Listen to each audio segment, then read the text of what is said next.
Public relation mulai diperhatikan di tengah masyarakat yang mengalami kemajuan teknologi di berbagai bidang, terutama di bidang industri Amerika. Nah, public relation mulai hadir pada tahun 1916 dan ini dia penjelasannya. Nah teman-teman, pada tahun 1916 ketika itu industri-industri besar terancam krisis kepercayaan akibat adanya pemogokan kaum buruh tambang batubara sebagai protes ketidakpuasan mereka terhadap pimpinan. Hal ini menimbulkan kecemasan para pelaku industri karena pada saat itu batu bara merupakan bahan kebutuhan yang sangat vital. Dipilih sebagai ahli public relation dianggap sebagai the father of public relation, muncul dengan gagasan-gagasannya, dan ini ya gagasan dari Ivili. Ivili menawarkan jasa baiknya dengan dua persyaratan. Pertama, diperkenankan duduk dalam posisi manajemen puncak. Yang kedua, diberi wewenang penuh untuk berhubungan dengan pers untuk mengemukakan sebuah fakta. Jika fakta itu tidak merugikan perusahaan. Nah teman-teman, kira apa maksud dari persyaratan yang diberikan oleh Ivili yang ditulis dan revolusioner? Dan ini dia pembahasannya. Maksud dari Ivili mempublikasikan semua fakta karena pada waktu itu semua orang yang melaksanakan kegiatan publikasi selalu dijauhkan dari puncak pimpinan industri besar Amerika. Tetapi akhirnya persyaratan tersebut diterima juga. Kemudian Ivili telah berhasil melaksanakan gagasan menyelesaikan masalah hubungan tegang antara majikan dengan istrinya dapat diatasi dan berubah menjadi hubungan yang harmonis. Nah teman-teman, pada tahun itu juga Ivili mendapat tawaran untuk mengatasi kesulitan yang dialami perusahaan kereta api The Pennsylvania Railroad Company berkenaan dengan terjadinya kecelakaan pada jaringan utamanya. Kali Ivili sukses dalam menyelesaikan masalahnya. Kemudian Ivili mengeluarkan suatu deklarasi yang disebarkan ke semua masyarakat di daerahnya dan dikenal sebagai Declaration of Participants yang isinya sebagai berikut. Manajemen harus mengambil prinsip keterbukaan para masyarakat dengan selalu menyediakan berita tanpa menghilangkan apapun. Setelah dipelopori nyata public relation melalui perusahaan Amerika Serikat telah tumbuh dan berkembang. Tidak sampai di situ saja, berbagai jabatan, badan dan lembaga baik swasta pemerintahan yang berjalan melengkapi manajemen dengan bagian.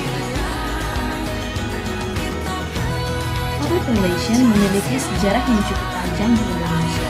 Perkembangannya dimulai pada tahun 1950-an atau sekitar pertengahan abad ke-20. Ditandai dengan berdirinya sebuah organisasi humas pada Pertamina atau perusahaan minyak negara untuk pertama kalinya. Pada saat itu, Pertamina membentuk divisi hubungan pemerintah dan masyarakat atau yang disingkat menjadi Hukmas. Kemudian, divisi itu berperan penting untuk membangun komunikasi antar perusahaan dan relasi bisnis, klien, dan berbagai perusahaan baik BUMN, swasta, maupun perusahaan asing. Perkembangan public relations di Indonesia selanjutnya ditandai dengan dibentuknya Humas pada jajaran kepolisian pada tahun 1954. Berikutnya, pada tahun 1970-an, Humas juga dibentuk di berbagai instansi pemerintah maupun swasta. Pada masa pasca Orde Baru sekitar pertengahan tahun 1998, perkembangan public relations Indonesia berjalan sejajar dengan perkembangan pemerintahan dan politik Indonesia.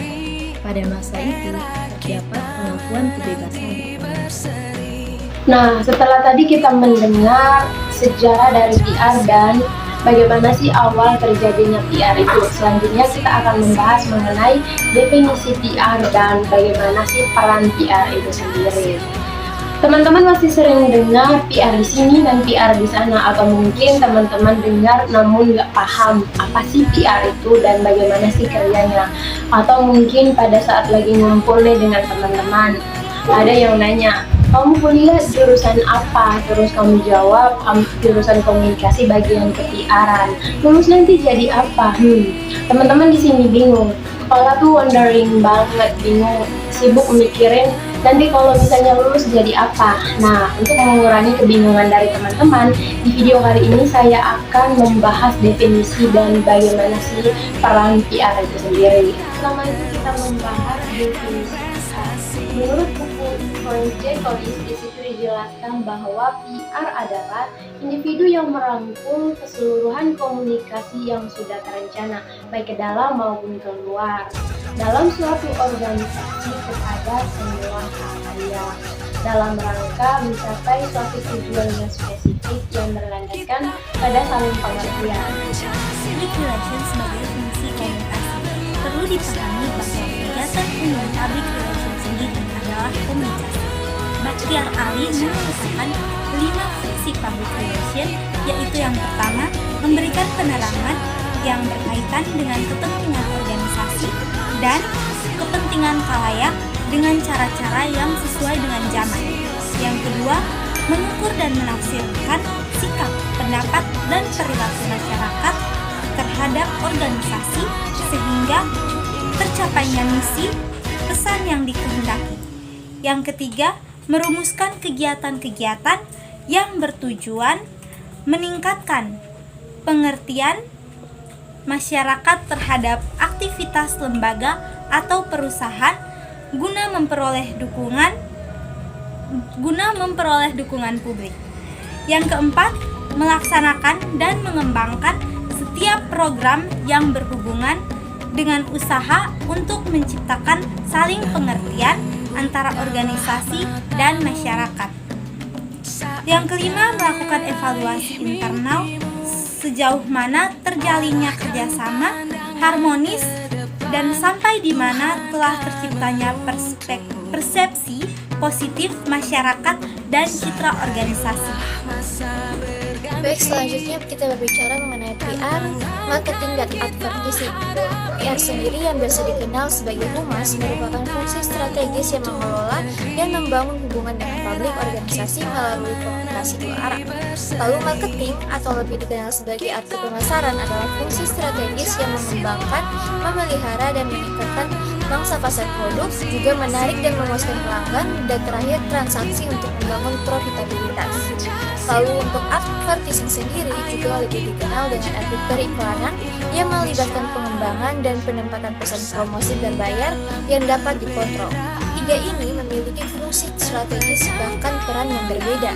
Meskipun masing-masing fungsi ini memiliki fungsi yang berbeda, fungsi tersebut juga bekerja sama dan berbagi tujuan yang sama untuk membantu organisasi berkomunikasi dengan publiknya atau kelompok yang sangat penting bagi kelangsungan hidup organisasi. Cerdas